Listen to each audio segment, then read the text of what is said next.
Bonjour à toutes, bonjour à tous. Donc là il doit faire 4 degrés. Et c'est vrai que ça fait du bien de marcher. Après ma petite séance pec deck delto, comme on dit, hein, pectoraux dorsaux deltoïdes, trapèze. Mais quand même les oreilles, ça souffle un peu sur les oreilles. Voilà, donc deuxième jour sec, hein, donc mon dernier repas ça a été dimanche à 18 h. Là pour le moment je prends 2 douches froides par jour. Si vraiment je sens que je m'endors, je ferai une troisième. Mais hier les 2 douches froides ça a été bien. Voilà, vu que je chauffe pas, je mets un certain temps pour me chauffer les pieds. Mais voilà, la petite séance de muscu en jeûne sec, j'ai bien aimé. Alors c'était des séries de 15-20, hein, j'ai pas repris mes poids lourds que je prends d'habitude, ça change, il faut s'adapter. Et alors je me pèse pas, j'ai pas du tout envie de me peser.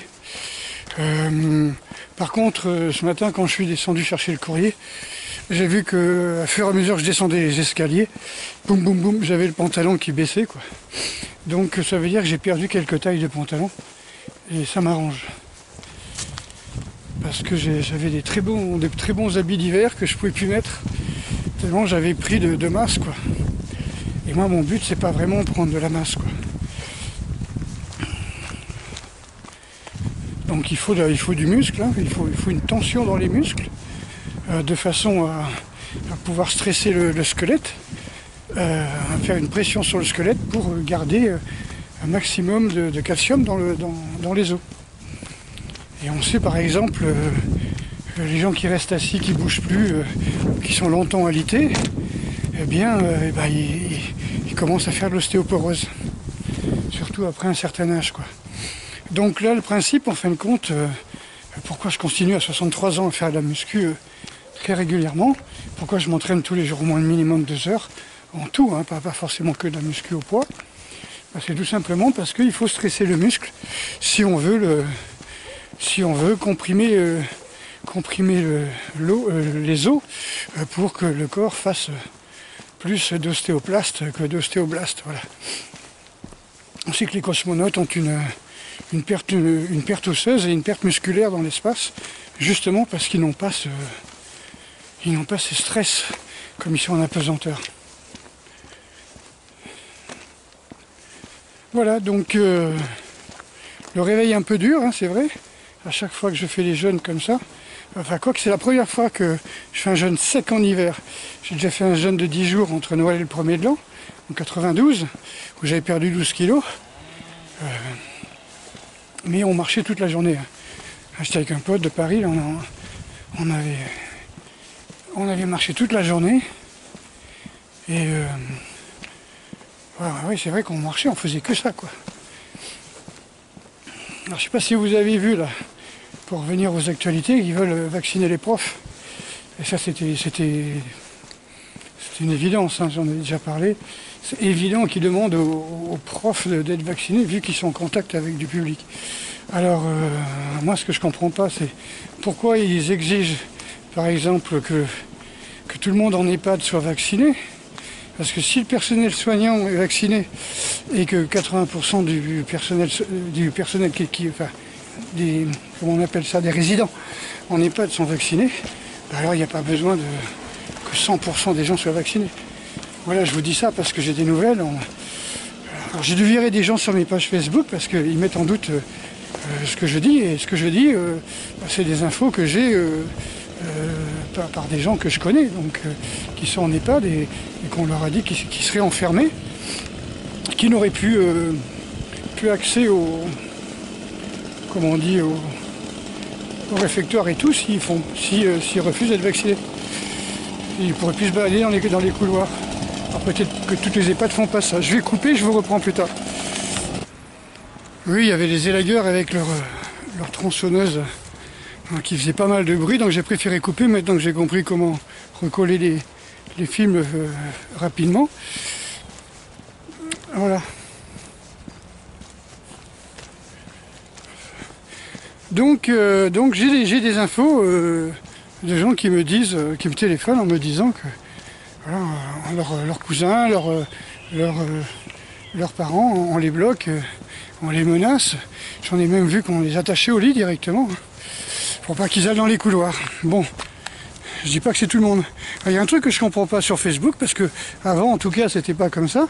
Il y a des gens qui viennent par groupe de 4-5 comme ça, avec différents noms donc, avant que ce soit la même, qui soit payé avec 5 noms différents, qui vient vomir sur ma page en disant que je manipule les gens, que je suis un complotiste, etc. Ah oui, je dénonce les complots, c'est vrai. Et qui sème le doute, oui. Et il dit je développe pas parce qu'il y a trop d'audience. C'est-à-dire qu'il a peur de se retrouver avec 40 personnes qui le remettent à sa place. Et ces mecs-là, quand je vais sur leur page, eh bien, on n'est pas en amitié, je le connais pas. J'ai jamais demandé ce mec-là en amitié. Et il vient sur ma page, alors qu'il puisse lire, je comprends, mais qu'il puisse écrire, je comprends pas. Parce que moi, je vais sur des pages de gens chez qui je ne suis pas en amitié. Et d'abord, je ne vais pas écrire sur les pages des autres d'ailleurs, mais quand j'y vais, si je ne les connais pas, je peux pas leur écrire. Donc il y a quand même un truc qui s'est passé il n'y a pas longtemps. Peut-être des professionnels qui sont là pour créer le doute chez les... Avant on disait les altermondialistes, maintenant on dit les complotistes, des trucs comme ça, bon, bref. Voilà. Et puis à Singapour, ce que j'ai vu là sur Marianne.fr, c'est qu'ils carrément, la police utilisait, avait tout à fait la capacité d'utiliser les fonctions stop Covid, c'est-à-dire les infos des stop Covid des personnes. Donc là on se retrouve comme dans un film de science-fiction. Tiens d'ailleurs ça me rappelle que j'ai oublié mes gants. Donc comme dans un film de science-fiction où effectivement vous avez une carte avec tous les gens qui sont positionnés en temps réel. On sait qui est avec qui est où, qui part quand, etc. Donc ça ne suffisait pas de mettre des compteurs Linky partout.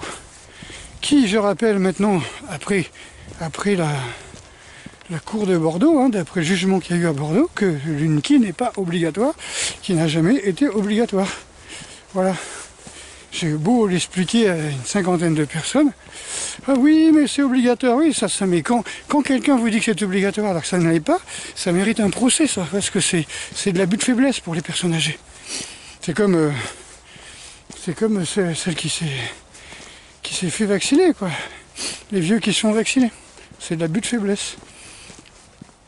Et encore une fois, si les autres sont vaccinés, les soignants sont vaccinés, pourquoi les vieux devraient être vaccinés, quoi? Enfin, je sais pas, il y a un truc qui va pas. Voilà, donc deuxième jour, deuxième jour, je vais pas compter 11 jours, mais ça fait, je sais plus de 48 heures, là que je suis en jeûne, sec. Et c'est vrai que le mois de janvier, jeûne sec, le sang, il est pas trop aux extrémités, hein, il va aux organes essentiels, et c'est tant mieux. Et c'est tant mieux. Donc voilà, mes 2 petites douches froides par jour, et ça me maintient en tonique, avec un bon tonus. Ce qui m'a permis d'ailleurs de pouvoir faire la muscu aujourd'hui. Et bien sûr, alors je ne rentre pas dans les cases hein, de celui qui va faire un jeûne, il attend que ça soit l'été ou le printemps pour avoir un max d'hormones. Et il va rester au chaud, au lit, sans rien faire. Moi, en plus en jeûne humide avec des tisanes ou des jus de fruits ou des jus de citron. Et moi, je suis tout à fait à l'inverse de ce profil-là. Je le fais au mois de janvier, le mois le pire d'après ce que j'ai cru comprendre pour faire un jeûne sec. Je fais de la muscu et je marche. Voilà. Et je mets pas de chauffage. Et j'essaye d'être le plus actif possible dans la journée, au grand maximum, le plus possible actif. Ah, c'est pour ça que... Parce que si je fais ce qu'ont fait les autres, personne n'apprendra rien. Vous voyez ce que je veux dire? Maintenant, je suis pas fumeur, je suis pas alcoolique, je suis pas mangeur de viande, je suis pas une personne qui bouge pas, je suis quelqu'un qui a toujours fait du sport et qui a 50 ans de végétarisme. Donc, c'est pas les mêmes toxines quoi, que j'évacue. Je peux éliminer éventuellement des toxines de stress, des trucs comme ça, quoi. Je bois pas de café, je fume pas. Voilà, donc c'est pour ça que je dis je suis pas un modèle, hein, je suis pas un conseil, hein, je peux pas dire aux gens allez faites comme moi, au mois de janvier, partez pour plusieurs jours de jeûne sec en plein hiver, alors que le type il était chez McDo la veille, au Burger Palace, là, machin je sais pas quoi là, ou des trucs où il bouffe des gros steaks, d'accord, les gros grills là, je sais pas quoi là. Donc je ne suis pas vraiment l'exemple à suivre, simplement, je vais être plutôt un cas d'étude. Hein. Voilà comment ça se passe. Voilà, moi je remplis les fiches, hein, je vais dire, voilà, je mange ça pendant des années, j'ai fait tel régime, comme je vous ai dit hier. Hein. Et puis donc, voilà mon ressenti. Encore une fois, c'est tout à fait personnel. Il n'y a pas deux personnes qui sont pareilles. C'est pour ça que j'ai jamais compris pourquoi on mettait des médicaments tous les mêmes pour tout le monde. Je ne parle même pas des campagnes de vaccination qui ont fait des gens qui étaient sourds-muets aveugles. J'en ai connu à cause d'une vaccination quand ils étaient mômes. Je ne parle même pas de ces cas-là, quoi.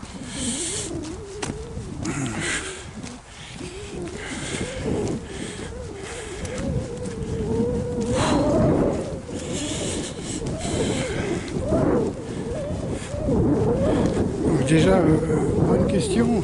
Pourquoi est-ce qu'on donne toujours les mêmes médicaments à tout le monde, alors qu'il n'y a pas deux personnes pareilles?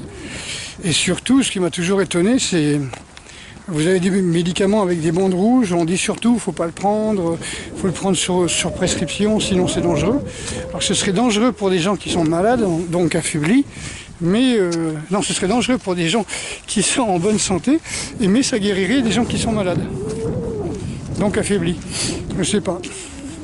C'est que si tu me dis tu prends un coup de massue et tu es en pleine forme, ou tu prends un coup de massue et tu es moitié endormi et tu as la crève, lequel qui va recevoir le coup de massue avec le moins de dégâts, c'est celui qui va être en pleine forme pourtant.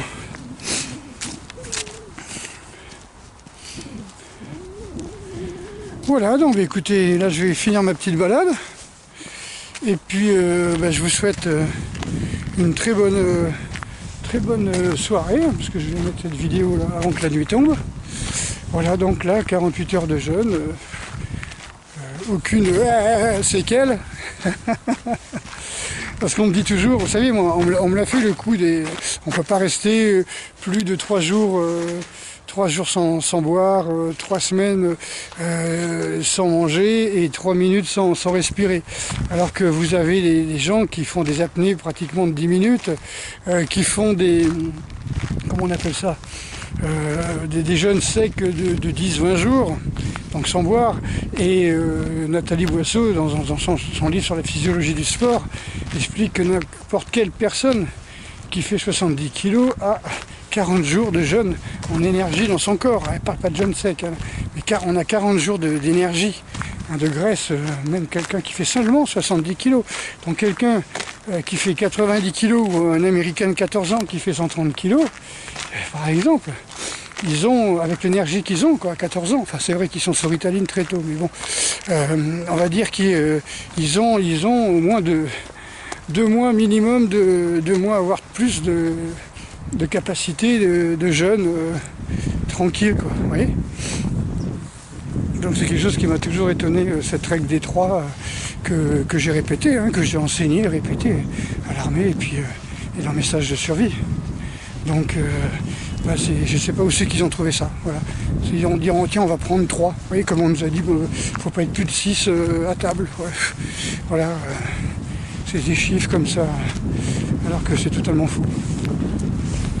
Allez, je vous dis à bientôt.